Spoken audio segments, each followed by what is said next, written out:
Hey everyone, ELD here, throwing a deck tech at you for one of the spiciest things that you can sleeve up in Pauper, Zubera Storm. That is right, this is a combo deck in a format defined by really powerful aggressive strategies, and it all begins here with the Floating-Dream Zubera. 1 in a blue for a 1/2. Those are stats only a mother could love, but when this guy dies, you draw a card for each Zubera that has gone to the graveyard this turn or dies this turn. Has to be from play. And we are going to abuse the heck out of this card, drawing literally our entire deck if we need to, and then ultimately finish our opponent off with their brother-in-arms, Ember-Fist Zubera. This creature does damage equal to the number of Zuberas that have been put into the graveyard from play this turn. So we're actually keeping track of the Zubera count, and that is why it is called, nicknamed Zubera Storm. You are keeping a running tally because it is super important. If you lose track of it, you might actually draw more than your entire deck, as we actually can recur these creatures over and over again. Also worth noting, the Ember-Fist Zubera is going to need to come in multiple times. You're never going to get to the point where you've had 20 blue Zuberas die, because you would have drawn way more than 60 cards at that point. That would need to be some type of like Battle of Wits hybrid. And even that, I don't even know how many cards. It'd be crazy. What would that be? 11 times 20. That'd be about 200 cards. So Shred Memory, also super important in the deck. Not so much for removing cards in the graveyard, though you should keep an eye out for that. There are some graveyard strategies in this format, and occasionally you can really get someone with this card, but mostly is the Transmute. For 3 mana, you're going to be able to tutor up a 2-drop, almost always the blue Zubera. However, occasionally you will get the red Zubera to end the game, or a couple of other 2 casting cost cards, and we do keep in mind the value of the 2 mana spell with our sideboard and our deck construction, because Shred Memory is a slightly overcosted demonic tutor, which is good enough for Pauper. Bloodthrone Vampire, one of the cards that you can tutor for, and we're starting to pull the combo together here. So we've got the Floating-Dream Zubera. Now we have a way of putting it into the graveyard with Bloodthrone Vampire. More often, we're going to use Viscera Seer, mostly because it costs 1 less, which is nice, and also you scry when you sacrifice the creature. You potentially could kill someone with a Bloodthrone Vampire, just like pumping it up super large and hitting them with it, but I haven't had to do that in a tournament. Anytime that I could do that, I've actually been able to kill with the Zubera lethal blow, which, I mean, if you're leaving this up, you're going to be trying to kill people with Zuberas. You're not going to pass on that opportunity. Just swing them with a giant vampire. You can do that in plenty of decks. So Supernatural Stamina and Undying Evil are 2 cards that we use to bring these Zuberas back from the graveyard. Basically, you have to be careful with these because Undying Evil does care about +1/+1 counters. So you kind of want to alternate them back and forth. You can't use 2 Undying Evils in a row on the same Zubera. And what ends up happening here is you can have a Zubera sacrifice, go to the graveyard. After you've cast Undying Evil, Undying Evil will create a trigger, and the Zubera creates a trigger. So we'll actually resolve the Undying Evil's trigger first, returning it to play, and then the Zubera has its trigger still on the stack of drawing a card for each Zubera that's died. Well, we can actually respond to that again with another Undying Evil or Supernatural Stamina and put it back in the graveyard with our sack outlet, and then do it again. However much black mana we have, however many copies of these 1 mana instants we have, we can actually usually get a burst of 9, sometimes even 16 cards on that first go. So it's really important that you have a good understanding of the stack. This is not really a deck for beginners, though, I mean, if you are a beginner, you will learn a lot about the game. You won't win very much, but to be fair, everybody's win percentage is going to be a little bit lower when they're playing this deck. It is super fun, but it is not the best deck in the format, but man, is it fun when it works. So right now, we've got the ability to send cards to the graveyard with our sack outlets, return them with these 1 mana instants, and create multiple stranded triggers, and then eventually resolve them all at once. Undying Evil, we've already seen. We've got a couple of sorcery speed cards as well to return the Zubera from the graveyard. Unearth, super good value at only 1 black to return the Zubera after it's been sacrificed.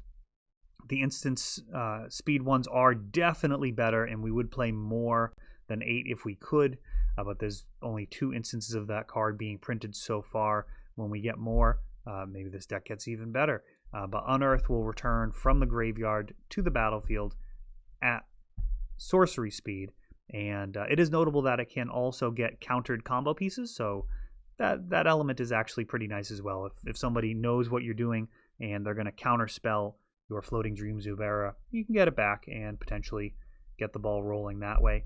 We also play a few copies of of Exhume, and that is a 2 mana, notable because of Shred Memory, card that does essentially the same thing as Unearth. We're going to get a creature card back from our graveyard. The fact that your opponent's getting one back rarely matters in this matchup.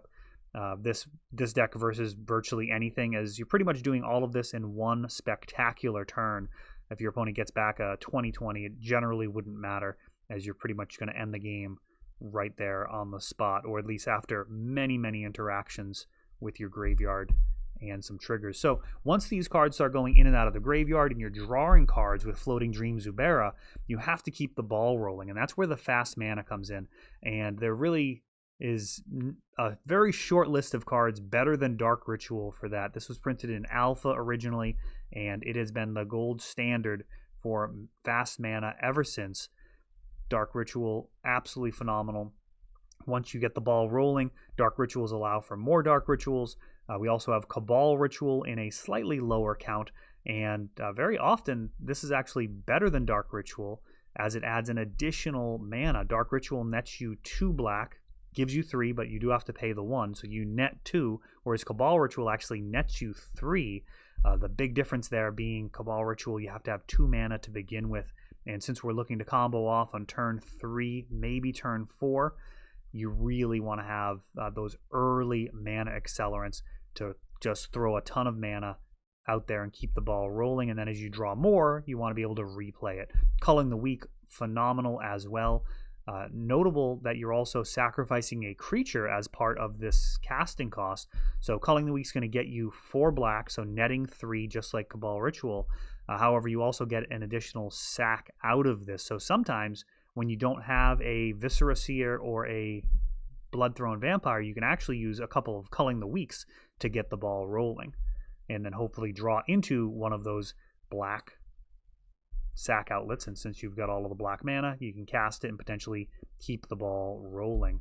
I think we missed Lotus Petal there. We'll see if that comes up later, but Lotus Petal is in the deck. That might be with the rest of the mana base, but that is fast mana as well, and super important because sometimes you're actually going to go to 0 mana and then see what happens, and you draw Lotus Petal, you can potentially be absolutely on your way to victory. Brainstorm, I'm actually running 4 copies of this card, and many of the lists don't run any copies. To account for that, I've actually upped the count to 4 Ash Barrens and 4 of the Shred Memory. So I've got 8 shuffle effects in the deck, which so far I found has been good enough to support Brainstorm.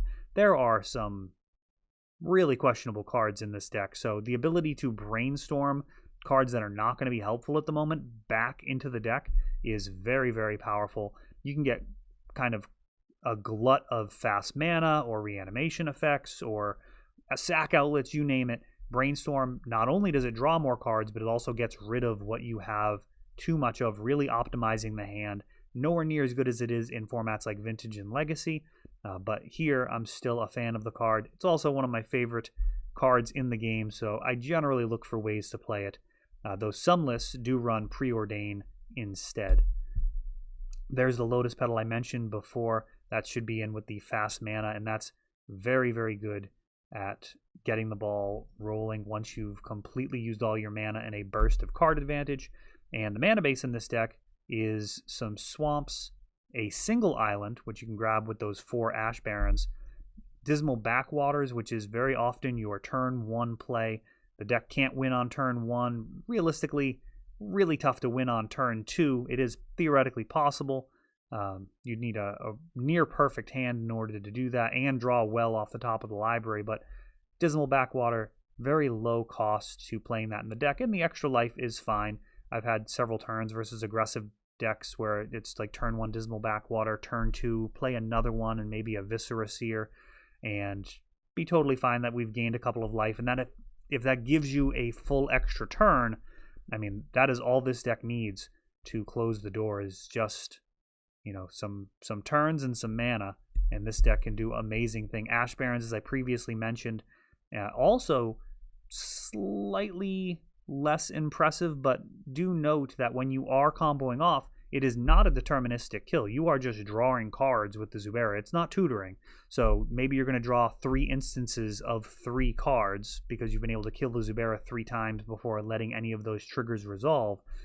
Ash Barren can actually be used to cycle to thin your deck, which can be useful. There are times where you're going to draw exactly your entire deck, and depending on how the game is gone, maybe you want to guarantee that you're going to draw that red Zubera, and if you've got a couple of Ash Barrens in hand, it may be worth it to get rid of 2 or 3 extra lands out of your deck to make sure that it's divisible by the number of Zubera draws that you've got coming in. I'm going to talk a little bit about the sideboard. No concrete sideboard to really propose here, but there are some cards to consider. Duress, of course, is a solid staple in many decks that can support it for Pauper, able to get counter spells out of your opponent's hand, make sure that the coast is clear. Nausea, great at killing 1/1 creatures all over the place for only 2 mana versus decks like Elves. Any of the aggressive decks may be worth a consideration just to buy yourself some time.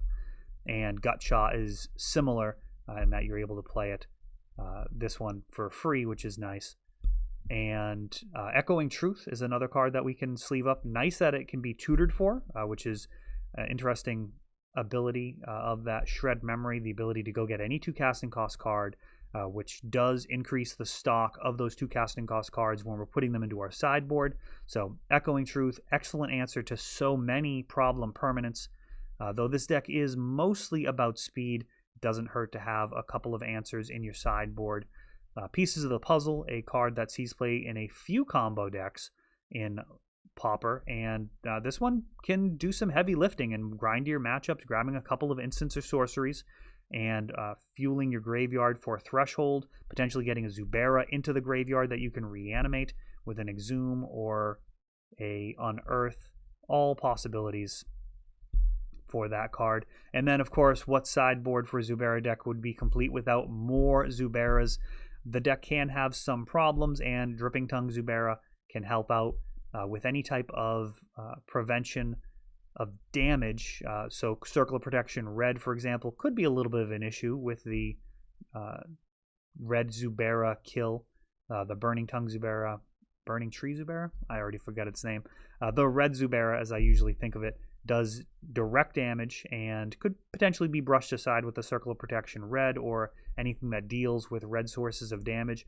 Dripping Tongue Zubera makes a whole army of colorless 1/1 creatures, which can easily overwhelm an opponent and is worth a consideration in the sideboard if you ever get stopped once you're comboing out.